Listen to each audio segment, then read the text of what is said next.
the man I'm waiting for, picked me up and put me down and picked me up and put me down for 3 years until I didn't know what my name was. I lived on apples for a year. I used to have to sleep with a pillow between my knees because my own bones kept me awake. I finished 5 years ago. I don't know where it is. Amsterdam's the last I heard.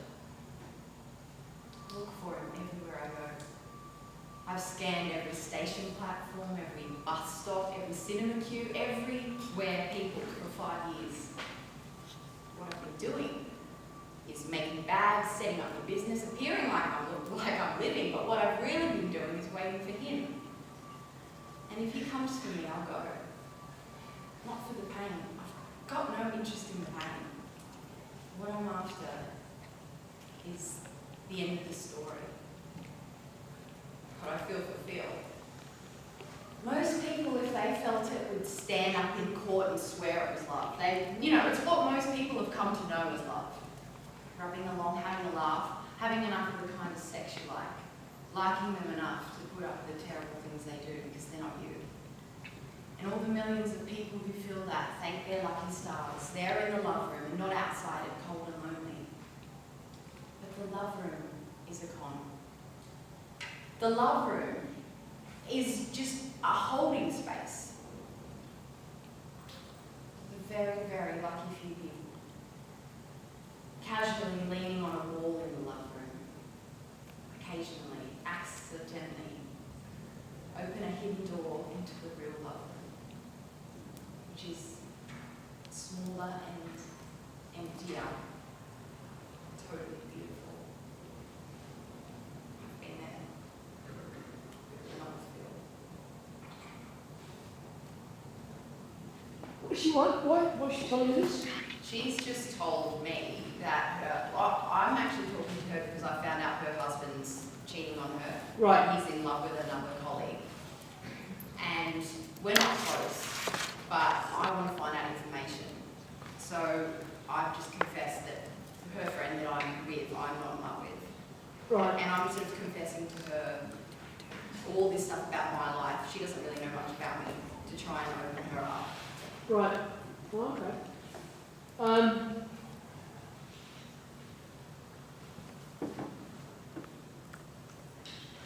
So is it more about her or more about you? This character, she's very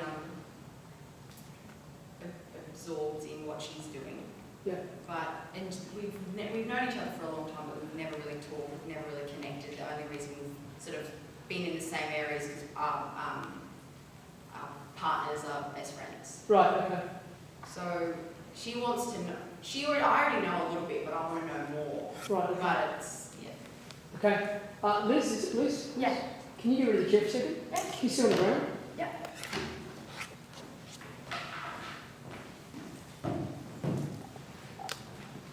See it? Yeah. You're talking to a 6-year-old kid. Okay? 6-year-old kid. Go. I don't love Phil. The man I'm waiting for picked me up and put me down and picked me up and put me down till I didn't know what my name was. I lived on apples for a year. I used to have to sleep with a pillow between my knees because my own bones kept me awake. I haven't seen him for 5 years. I don't know where he is. Amsterdam's the last I heard.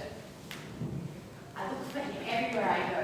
I've seen and scanned every station platform, every bus stop, every cinema queue, everywhere peopled for 5 years. What I've been doing is making bags, setting up the business, looking like I'm living. But what I've really been doing is waiting for him. And if he comes for me, I'll go. Not for the pain. What I'm after is the end of the story. What I feel fulfilled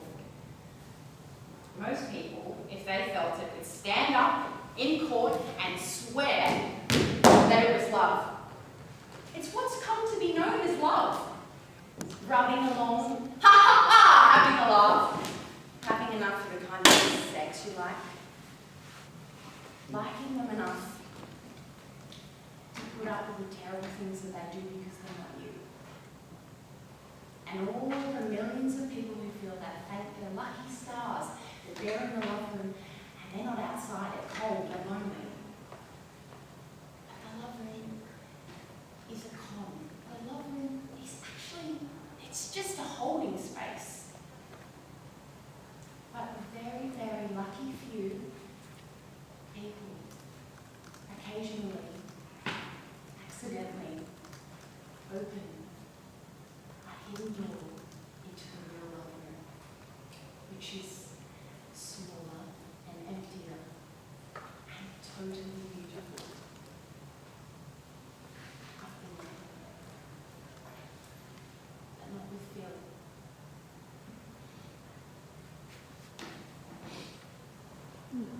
What's the other piece? Old Times from Harold Pinter, Oh yeah, the play. All right, who are you talking to there? pardon? Who are you talking to? I'm talking to a friend that I haven't seen for 20 years. We used to live together in London. This is the girl. Yeah, sorry. Girl. I'll get to that. Yeah. And what's happened just before? So I haven't. She's sitting there with her husband in their lounge room, Yep. talking about who's this chick you've never mentioned her before. That Yep. Blah blah blah. And then I've sort of come in, and this is the first thing that I say, talking about the old times in London. Right. Okay.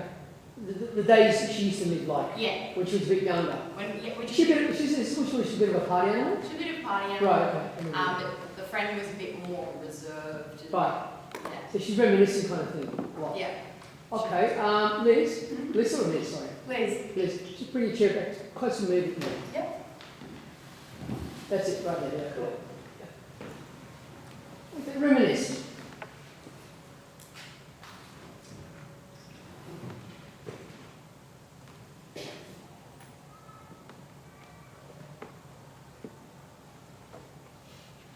Queuing all night.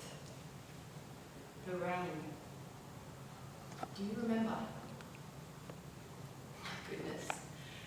The Albert Hall, Covent Garden. What did we eat? To look back half the night, to do things we loved.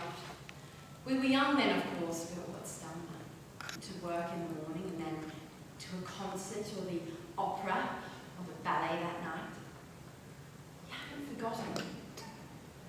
And then riding on top of the bus, down Kensington High Street, and the bus conductors, then dashing for the matches for the gas fire, and then I suppose scrambled eggs, or did we?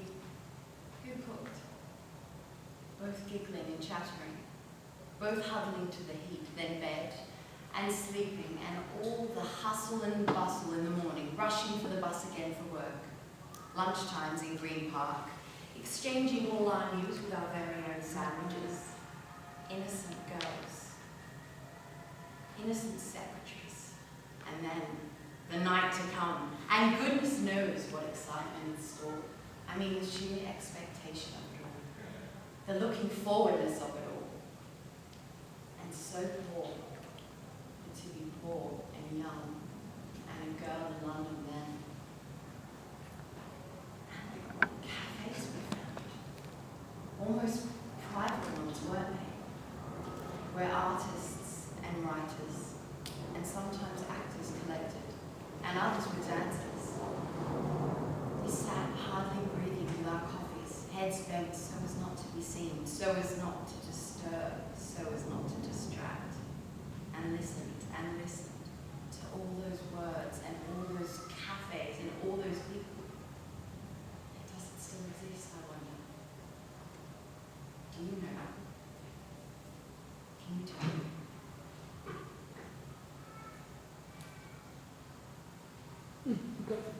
Go on, you could. The things that I love in this room, the work and the food, and the time to sit and smoke. And I looked at the pen in my hand and I asked myself, what the hell am I grabbing this for? Why am I trying to become what I don't want to be? What am I doing in an office making a contemptuous begging fool out of myself when all I want is out there, waiting for me the minute I say I know who I am? Why can't I say that? Oh, I'm a dime that doesn't know and so are you. I am not a leader of men, and neither are you. You were never anything but a hard-working drummer who landed in the ash can like all the rest of them. I'm nothing. I'm nothing, Pop. Can't you understand that? There's no spite in it anymore. I just am what I am, and that's all.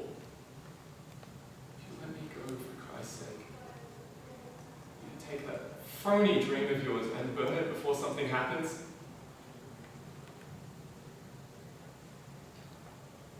Okay. Why is he telling his dad this again? What's happened? Tell everyone what's happened, Justin. He's telling his dad this to me. Do you know why I had no address for 3 months? I stole a suit in Kansas City and I was in jail. I sold myself to have every good job since high school, and I never got anywhere because you blew me so full of hot air. I couldn't stand taking orders from anybody. It's his fault. It's about goddamn time that you have heard this. Why did you boss Big Shot in 2 weeks and I'm through with it? Listen, Luke, I ran down 11 flights with a pen in my hand today and suddenly I stopped. Do you hear me? In the middle of that office building. Do you hear this? I stopped in the middle of that office building and I saw the sky. I saw the things that I love in this world, the work and the food and the time to sit and smoke. I looked at the pen in my hand and I asked myself, what the hell am I grabbing this for? Why am I trying to become what I don't want to be? What am I doing in an office making it contemptuous, begging fool out of myself when all I want is out there, waiting for me the minute I say I know who I am? I can't say that for me. Oh, the time that doesn't, and so are you. I'm not a leader of men, and neither are you. You're never anything but a hard-working drummer who landed in the ash can like all the rest of them. Nothing, Paul. Can't you understand that? There's no spite in it anymore. I just am what I am, and that's all. Let me go, for Christ's sake. Take that phony dream of yours and burn it before something happens.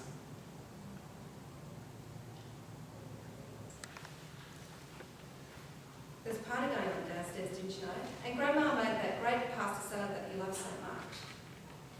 If you're hungry. And who was that boy that dropped you off? He was cute. Even Aunt Harley thought so. She's gay. Come on. You're my own flesh and blood. What would people think? Wearing all these sweatshirts in the middle of summer? Is it his? If so, that's going to be one hell of a gorgeous grandchild.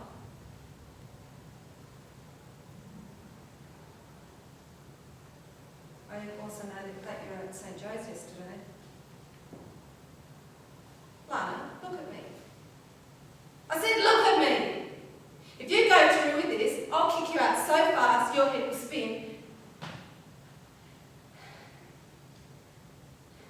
No, actually. You are going to raise that little Welch and love the shit out of it. And I'm going to help. And if I see that boy in the driveway ever again, I'll get that shotgun off the mantle and I'm one hell of a good shot. Now get your ass downstairs, hug your grandmother, shove some of that macaroni salad in your dog, because you're eating for two now.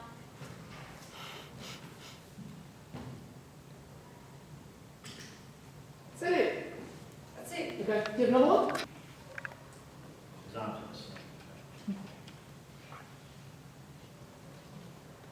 Hello, my name's Reuben Guthrie and I'm here in this lovely church hall, sitting in a circle, having a bit of a share. As you can see from my face and arm, had a bit of an incidents and accidents, hints and allegations. Paul Simon Pete with Grace Lady Pete, and then where were we? Group, right, yes, my arm. Okay, well, we had the Federation of Advertising Awards on Saturday night, at which I won the gong for Best Ad and Best Ad Campaign for a year in a row, just quietly. And so maybe I imbibed a little to celebrate on the wings of my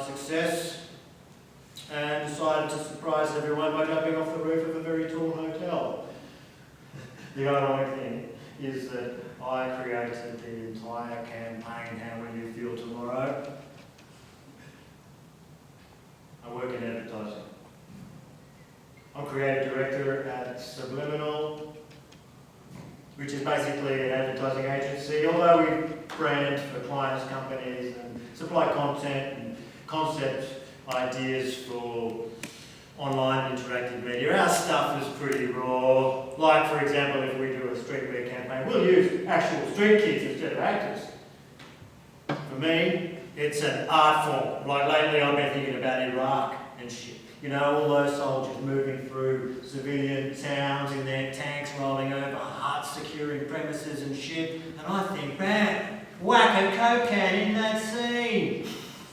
And think about it. If you're a soldier in Iraq who's having had a hard as fuck day, securing premises in that searing, dry, 50-degree Iraqi heat, you'd be stinging for a coke can. You know what I mean?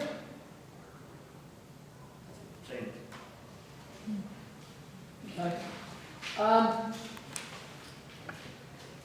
Then again,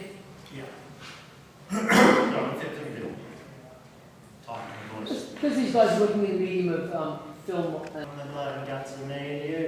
You married the runt. When your old dad, at the time, he's just a cad, just after your considerable dough, which Dad sweated his balls off for, and now you bunged it to some male whore, set up, no doubt, in pad, contributed by your not inconsiderable swag. It makes you double choke this old swishes you off your feet. Your plates are made down plates or tramps or other swishy hole where half-assed bastards and criminals go. The foul, ignoble mob. Old judge, MP and law, sniffing round the seamy door, liking what's on the other side of the swamp, have a romp incognito and hoping that what's for dough will taste better than old flowing curlers, rancid in East Cheam, and when they've had their bit of fun, they go home again all nice for flow. Who's lying in a heap of cream and wax, clutching cosmopolitan or other crap with overfed pussy on her lap. See. any comments? What? Yeah, Sure. can I hear it without, The English accent? Yeah, sure, Yeah. sure. And, You want to know why I didn't have a dress for 3 months? I stole the suit in Kansas City and I was in jail. I stole myself out of every decent job since high school, and I never got anywhere because you blew me so full of hot air that I couldn't stand taking orders from anybody. It's about goddamn time you heard that. After we bossed Big Shot in 2 weeks, and I'm through with it. I ran down 11 flights with a pen in my hand today, and suddenly I stopped. You hear me? In the middle of that office building, I stopped. You hear this? In the middle of that building, I stopped and I saw the sky. And I saw the things that I love in this world. The work, the food, the time to sit and smoke. And I looked at the pen and said to myself, what the hell am I grabbing this for? Why am I trying to become something I don't want to be? What am I doing in an office, making a contemptuous, begging fool of myself, when all I want is out there waiting for me the moment I say, I know who I am? Why can't I say that, Willie? Pop, I'm a dime a dozen. And so are you. I'm not a leader of men, and neither are you. You're nothing but a hard-working drummer who ended in the ash came up to wrestling. I'm $1 an hour, Willie. I tried 7 states and couldn't raise it. $1 an hour. Do you gather my meaning? I'm not bringing home any prizes anymore. And you're going to stop waiting for me to bring them home. Pop, I'm nothing. I'm nothing, Pop. Can't you understand that? There's no spite in it anymore. I'm just what I am, that's all. You let me go, for Christ's sakes. You take that phony dream and burn it before something happens. Can you grab a chair?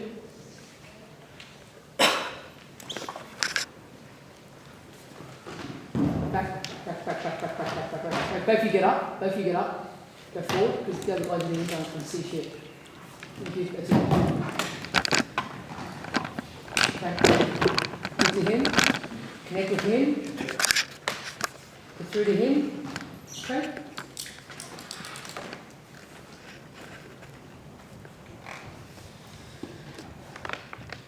This is about stopping your dad from trying to kill himself. Okay? Yeah.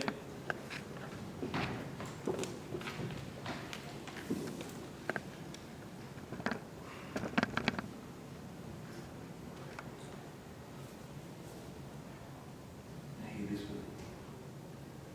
This is me. You want to know why I didn't have an address for 3 months? I stole a suit in Kansas City when I was in jail. I stole myself out of every decent job since high school and I never got anywhere because you blew me so full of hot air. I couldn't stand taking orders from anybody. By 10th time you heard that. I should be boss big shot in 2 weeks and I'm through with it. I ran down 11 flaps of pain in my hand today and suddenly I stopped, you hear me? In the middle of that office building I stopped, do you hear this? In the middle of that building I stopped and I saw the sky. And I saw the things that I love in this world. The work, the food, the time to sit and smoke. And I looked at the pen and said to myself, what the hell am I craving this for? Why am I trying to become something I don't want to be? What am I doing in an office? Making a contemptuous, begging fool of myself. And all I want is out there, waiting for me. The moment I say, I know who I am. Why can't I say that with it? But when it doesn't. And so you. I'm not a leader of men. Neither are you. Nothing but a hard-working drummer who ended up in the ash can like the rest of them. I'm $1 an hour. I tried sentences and I couldn't raise it. Bucking out. Do you get what I mean? I'm not bringing home any prizes anymore. And you're going to stop waiting for me to prove it right. I'm nothing. I'm nothing, Paul. Can't you understand that there's no spite in it anymore? I am just what I am. Can you let me go for Christ's sake? Take that phony dream and burn it before something happens.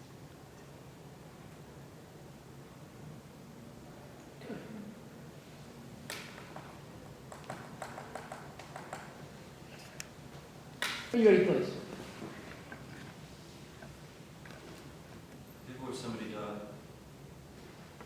No. Anybody who's never watched somebody die is suffering from a pretty bad case of gin. For 12 months I watched my father die when I was 10 years old. He returned from the war to Spain, you see, a certain God-fearing gentleman who made such a mess of him. He didn't have long to live. Everybody knew it. Even I knew. I was even a kid. His family were embarrassed by the business. Embarrassed and irritated. And as for my mother, she figured that was the fact she allied herself with a man. She seemed to be on the wrong side in all things. You see, my mother, your grandmother,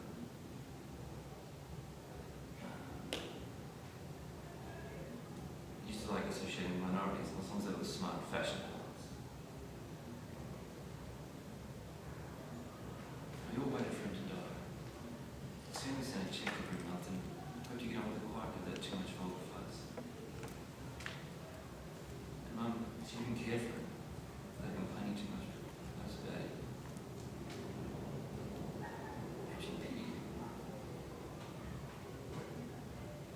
You see, I was the only one who cared. Every time I'd sit on the end of his bed and listen to him talking and reading to me, I'd have to fight back the tears. After 12 months, I was a veteran. All that feverish failure of a man who left to listen to him was one small frightened boy. I spent hour upon hour in that time as a veteran listening to him, pouring out all that was left of his life to leave to one lonely little boy who couldn't understand half of what he was saying. All he could feel was the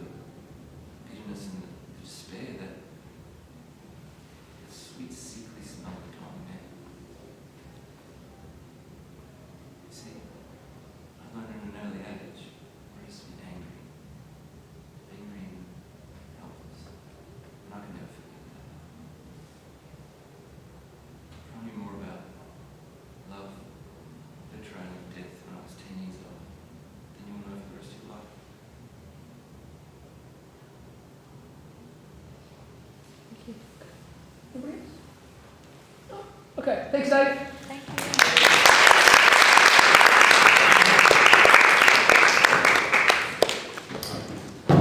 Dave, this is yours.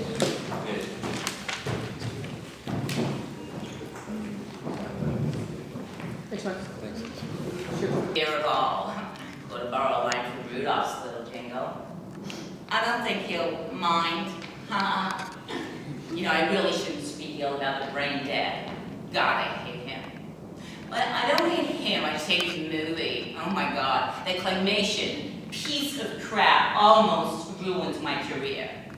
Oh God, no, you didn't see it. Oh God, no, oh no, I hope not. No, stop. No, I looked awful. All of us looked awful though. Well, because we all looked alike. Santa and his 8 tiny reindeer clones. Every deer in that movie looks the same. All of us. Oh, except of course for Rudolph. The rest of us look like Donna. I mean, us women, we look like Donna. I said to them at the time, I said, the does have antlers. I mean, you can't have does with antlers. They says, no, don't matter. People don't know there are girls on the team. Yeah, sure. People don't know there are girls. You know, in my movie, Prancer, yeah. That was supposed to be based on a true story. By the time we finished editing, looks like the little girl saved my life. I'm pretty happy with it though. At least I wasn't made out of Play-Doh around Fuzzy Felt. I said, no, wait, no. I want all live action, original score by Madonna, and I won't play myself or I'm not signing anything. And you know, we almost got Madonna, yeah, she really wanted to do it, you know, but she just had other commitments at the time. You know, the racism, oh my God, the racism in the movie industry. No deer has ever been nominated for Academy Award. I mean, you can tell me that Bambi did not deserve an Oscar? Oh my God. When his mother died, I just wept. Of course, there was animation. My movie is all live action in Hollywood. The most famous reindeer of all. Can we do it without the accent? Okay, sure. Sure, thanks. Thanks, man. Okay, so they call me Hollywood, the most famous reindeer of all. Well, to borrow a line from Rudolph's little jingle. I don't think you'll mind. God, I hate him. Well, I don't hate him, I just hate his movie. Oh my God. That claymation piece of crap almost ruined my career. Oh God, you did not see it. No. Oh no, I hope not. Oh no, stop. You stop. I looked awful. Well, all of us looked awful. Because we all looked alike. Santa and his 8 tiny reindeer clones. Every deer in that movie looked the same. All of them. Except, of course, for Rudolph. The rest of them looked exactly like Donna. I mean, as women, we looked like Donna. I said to them at the time, I said, the does have antlers. I mean, you can't have does with antlers. They said, no, it doesn't matter. People don't know there are girls on the team. Yeah, sure. People don't know there are girls. You know, in my movie, Prancer, that was supposed to be based on a true story. But by the time they had finished editing, looks like the little girl saved my life. I'm pretty happy with it though. At least I wasn't made out of Play-Doh and round fuzzy felt. I said, no way, no.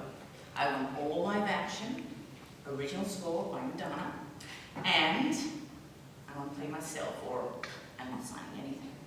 You know, we almost got Madonna, yeah. She really wanted to do it, but you know, she just had other commitments at the time. You know, the racism. Oh, the racism in the movie industry. No deer has ever been nominated by Academy Award. I mean, are you going to tell me that Bambi did not deserve an Oscar? Oh my God, when his mother died, I just wept. What's that?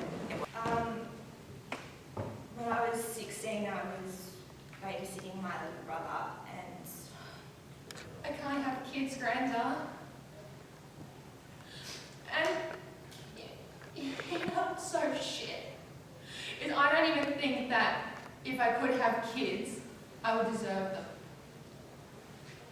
When a friend tells me she's pregnant, I laugh and I hug her, and I say all the stupid things that you're supposed to say, like, what are you craving, or have you picked any names out yet? But I won't let down what I'm craving. Because even though I'm smiling and I'm hugging her, I am bubbling and green. And I think you bitch. I hope it fucking dies inside you, you fucking bitch. And when I see a pregnant woman walk down the street, all I want to do is punch her in the belly and watch her lay and then walk away and watch her deal with it. And then when a husband comes up to me and says he's expecting his third son, all I want to do is reach down into his pants, snap his cock off and squeeze of any seed. Grandad, is that normal? I don't know. I don't know because the seed stops here, Grandad. I can't have kids. That's it. Okay. Cape like that, you say? Yeah. Oh, great. Yeah, it was a beautiful place. It's not at the Griffin years ago. Okay, can you just do it again for me, please? I want you to hold all that hate and vengeance inside you. Don't show any of it on the outside. And all of ya, go back to sleep. It's alright, Molly. Annie's here. Flo, it was only a dream, honey. Now you're going to get back to sleep. It's after 3 o'clock. I'll read you my notes so you can get back to sleep. Please take good care of our little darling. Her name is Annie. She was born on October 28th. We'll be back to get her soon. We have left half of a silver locket around her neck and kept the other half, so that when we come back for her, you will know that she's our baby. Alright, do you want to sleep with your teeth inside your mouth or out? Gee, I dream of having a mother and father again. Where'd you get that from? As in the music. Oh, it's from any musical, okay. Okay, what's the other one? It was from a short film director. Okay. And who are you talking to in that? Well, there's this boy that we don't like and was actually playing a bully, Yeah. and we actually tease him. Oh, that's a bit cruel. Why do you have to pick on a boy for? Okay, do you want a boy to talk to? No. How do we get somebody your height? That would be you.